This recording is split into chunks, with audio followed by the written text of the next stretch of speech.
Hey friends, thank you so much for clicking on this video. I'm Brett and let's get sweet. I am working on a whole bunch of editing right now. I needed to take an editing break, so what did I do? I went to the movies. Just got out of seeing Love, Simon, and Love, Simon ruined everything for me. It's ruined my whole editing process and everything that I've said in every other review about a movie this year. And let me just get into it and explain myself. Love, Simon, which is based off of the book Simon vs. the Homo Sapiens, which is a YA novel that came out a couple years ago, follows the story of a typical high school senior named Simon. He's dealing with typical issues of fitting in, and the only thing that makes him different is that he is gay. He has this pen pal, this other gay kid. They start to engage in these flirty little messages with each other, but they do not know each other's identities. And some events occur which force Simon to feel pressured to stay in the closet. And so this movie is sort of his journey. Will he come out, and how will he come out if he decides to do so? What follows is the best movie of the year. Disclaimer, I'm gonna upload some very special reviews for you guys next week, including one that many of you guys should be super hyped for that isn't out yet. I said that movie is the best movie of the year, but that is now irrelevant because Love, Simon came and kicked every other movie's butt. Greg Berlanti, oh my gosh. Greg, he is king. He is the executive producer of Riverdale, and he does like every CW show, so he understands, you know, like the youth market, and he understands teenagers, and he did such a great job of directing this film.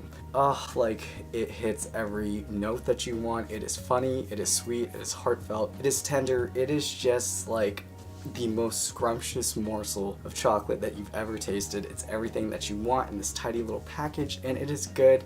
It moves so well, it's beautifully shot, the performances are amazing. He does such an incredible job of dealing with a very taboo subject for people, even though now it's the new age. There's a lot of people that just don't understand this, and he obviously gets this as a gay filmmaker himself, understanding the process of coming out and queer identity issues, especially for young people. And this is a very great tribute to John Hughes films, but it's really cool to see a guy-centered teen film, and also the fact that it is a gay film but not explicitly so. Such a great film for young LGBT individuals to see, as well as straight audiences to see how they can support LGBT people. And I also like that it deals with straight issues too. So the screenplay, which was written by Isaac Aptaker and Elizabeth Berger, hits all of the notes that you want to see in a teen coming of age movie, and does so in surprising and lovely ways. I think you'll know where the destination is ultimately going to be, but as they say, it's about the journey, and seeing the journey that Simon takes to come into his own skin is so amazing and inspiring to watch. There's a couple of really great twists in here. I did not see the ending coming. People in my theater were screaming. The girls were just losing their minds, wigs flying at the screen. Everybody got ballistic and nuts. It was the best theater going experience. Hand in hand, the cast is just stellar. Jennifer Garner is just lovely and wonderful as the sort of progressive liberal mom. Josh Duhamel is the lovable dad, and he's so funny. Catherine Langford is great as one of Simon's best friends. She is a wonderful on-screen presence, just as all of the other friends of Simon's. I believe they're all new-coming actors, but they're great and they feel raw and rich and lived in. But ultimately, we have to give our hats off to Nick Robinson. He knocks this thing out of the park. He finds the most wonderful layers, and he's such a subtle actor. What he commands with just these subtle facial expressions and glances, even minimalistic words, because Simon is this shelled off person. It's such a winning and deeply layered performance that I was so moved by. What a great anchor and lead to a tremendous film. Ultimately, I just loved Love, Simon. This is a revolutionary movie to have a major studio greenlight a teen gay romance film. I think it's the first of its kind to do so in a time right now when the world is so divided. We get movies like this and like Black Panther that are appealing to the hearts and minds of audiences of every race, orientation, gender, and this is a movie that we need right now. Is it the most subtle movie?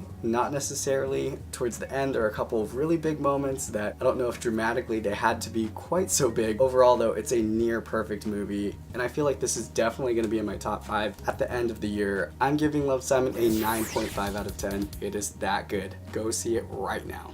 Now it is time to turn it over to you guys. What did you think of Love, Simon? Did you love it or did you hate it? Please let me know in the comment section below. And if you like this video, please give it a thumbs up and subscribe. That would be awesome. Like I said, I have way more reviews coming out next week, so if you want to stay up to date with everything that I'm working on and doing, please subscribe. Thank you so much, you guys, for watching. I really appreciate it, and I'll see you guys at the movies.